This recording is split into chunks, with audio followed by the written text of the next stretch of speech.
મુખ્યમંત્રી ભૂપેન્દ્ર પટેલની અધ્યક્ષતામાં રાજ્ય સ્તરીય સ્વાગત ઓનલાઈન ફરિયાદ નિવારણ કાર્યક્રમ યોજાયો હતો। રાજ્યના નાગરિકોની ફરિયાદોના ઝડપી અને અસરકારક નિવારણ માટે મુખ્યમંત્રી ભૂપેન્દ્ર પટેલની અધ્યક્ષતામાં રાજ્ય સ્તરીય સ્વાગત ઓનલાઈન ફરિયાદ નિવારણ કાર્યક્રમનું આયોજન કરવામાં આવ્યું હતું। આ કાર્યક્રમમાં રાજ્યના તમામ જિલ્લાઓના કલેક્ટરો, જિલ્લા વિકાસ અધિકારીઓ તથા પોલીસ અધિક્ષકો ઓનલાઈન જોડાયા હતા। પાટણ જિલ્લા કલેક્ટર પ્રશાંત જીલોવા, જિલ્લા વિકાસ અધિકારી CL પટેલ તથા જિલ્લા પોલીસ અધિક્ષક વસંત નાઈ જિલ્લા કલેક્ટર કચેરીથી ઓનલાઈન ઉપસ્થિત રહ્યા હતા।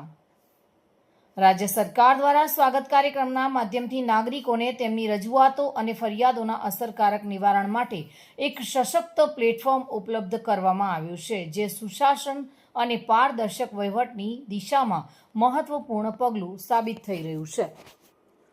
હેતલ પંચાલ સાથે bureau report, today Gujarati news.